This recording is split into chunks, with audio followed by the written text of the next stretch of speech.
जय हिंद दोस्तों। आज हम बात करने वाले हैं उसके बारे में जहां हम रहते हैं, जो कुछ हम महसूस कर पाते हैं, देख पाते हैं, ये सब कुछ कैसे बना, आखिरकार हमारे यूनिवर्स का निर्माण कैसे हुआ। पहले आप इस सवाल का जवाब दीजिए कि पहले मुर्गी आई थी या अंडा। ये सवाल सबसे पहले 1st सेंचुरी AD में ग्रीक विद्वान प्लूटार्क ने अपनी पुस्तक सिम्पोसिस में पूछा था। इसके बाद आप जानते हैं कि इस सवाल ने लंबी सदियों तक वैज्ञानिकों को काम दे दिया।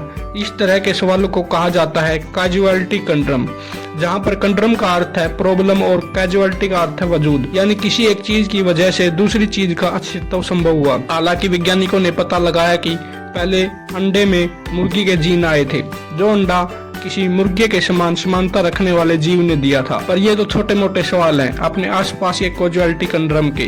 पहले आसपास की दुनिया को देखिए, अब सब कुछ जो एग्जिस्टेंस में है तो यह क्यों है।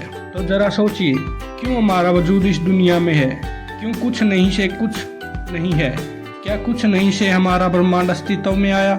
जी हाँ दोस्तों, हम कुछ आलसी बन सकते हैं और कुछ कह सकते हैं कि ये सब कुछ भगवान ने बनाया या किसी सुपर बीइंग ने बनाया, परंतु इससे भी हम इस कैजुअलिटी कंड्रम को हल नहीं कर सकते, क्योंकि यह सवाल फिर दोबारा लौट आएगा कि भगवान या उस हायर क्लास स्पीशीज को किसने बनाया।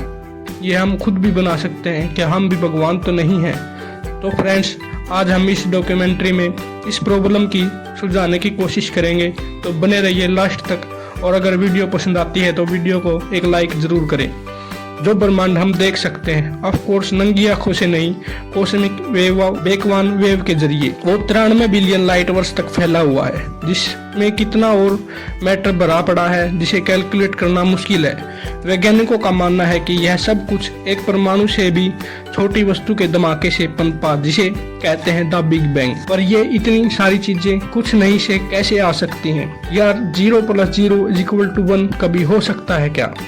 तो इसके लिए पहले हमें समझना होगा कुछ नहीं का आखिर मतलब ही क्या होता है। स्पेस में कुछ नहीं को कहते हैं एम्प्टी स्पेस या वैक्यूम स्पेस। अगर हम स्पेस से भी मैटर, हवा, पानी, धरती को निकाल दें तो बचेगा क्या? Empty space? जी नहीं, यह एक सिमुलेशन है एम्प्टी स्पेस का, जिसमें जो आप यह उथल पुथल देख रहे हैं, इसे कहा जाता है क्वांटम फ्लक्चुएशन।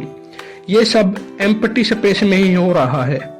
ये केवल एक थ्योरी नहीं है, जिसे आप एनर्जी के इस प्रयोग में भी देख सकते हैं, जिसमें 2 मेटल शीट को पास पास रखा जाता है, वो भी वैक्यूम में।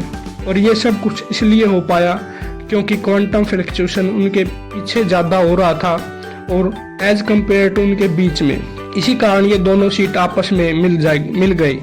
इसका मतलब एम्प्टी स्पेस एम्प्टी नहीं है और यह कोई नई बात नहीं है। क्वांटम मैकेनिक जो सूक्ष्म से सूक्ष्म पार्टिकल की स्टडी करती है, इस क्वांटम मैकेनिक में एक अनोखा सिद्धांत है जिसे वर्नर हेइसेनबर्ग जिसे कहते हैं हेइसेनबर्ग अनसर्टेनिटी का सिद्धांत। ये कहता है कि किसी सिस्टम में या हमारे यूनिवर्स में ऊर्जा कभी शून्य नहीं हो सकती। ये क्वांटम फ्लक्चुएशन की वजह से होता है, जहाँ पार्टिकल अपनी मर्जी से पैदा हो रहे हैं और मिट रहे हैं। ऐसा इसलिए क्योंकि नथिंग लेस का मतलब ही सब कुछ है, मतलब जो भी हो सकता है वो हो रहा है, इसे ही नथिंग कहते हैं। तो एक सिस्टम में कभी एनर्जी शून्य नहीं हो सकती और एनर्जी और मास एक ही है, जो आइंस्टाइन के E=mc² इक्वेशन प्रूव करता है। तो दोस्तों, नथिंग इतना भी एम्प्टी नहीं है जितना आपको लगता है। नथिंग लेस = मास, बिकॉज यह ऊर्जा के बराबर है। अब दूसरा सवाल ये है कि इस मास से भरे नथिंग लेस इतना बड़ा ब्रह्मांड कैसे बना और यह इतने समय अंतराल के बाद भी काम कर रहा है। इसके लिए हमें अनसर्टेनिटी के दूसरे भाग को समझना होगा, जो कहता है जो वस्तु ज्यादा ऊर्जा से जन्म लेगी उसका वजूद कुछ समय के लिए होगा। यह चीज हमें सितारों में भी देखने को मिलती है। जो ज्यादा बड़ा होगा उतनी ही ज्यादा ऊर्जा खर्च करेगा और अंत भी उतनी ही जल्दी होगा। और जो तारे कम ऊर्जा खर्च करते हैं लंबे समय तक जिंदा रह पाते हैं। तो हमारा ब्रह्मांड, जिसे आप बिग बैंग या क्वांटम फ्लक्चुएशन के बाद जन्म से 14 बिलियन साल बाद भी जिंदा है और अपनी सीमा का भी विस्तार कर रहा है। तो इसके जवाब में भी वैज्ञानिक कहते हैं कि हमारा ब्रह्मांड कुछ खास है। हमारे ब्रह्मांड की कुछ ऊर्जा शून्य के बहुत बहुत करीब है। और ये कैसे है? इसका जवाब है ग्रेविटी। इसके कारण इसके जवाब को कुछ इस तरह से समझिए, ब्रह्मांड जो एक्सपेंड होता जा रहा है उस ऊर्जा को हम पॉजिटिव एनर्जी कहेंगे। इसी ऊर्जा को डार्क एनर्जी भी कहा जाता है। परंतु इसके विपरीत जाने वाली ऊर्जा है गुरुत्वाकर्षण बल।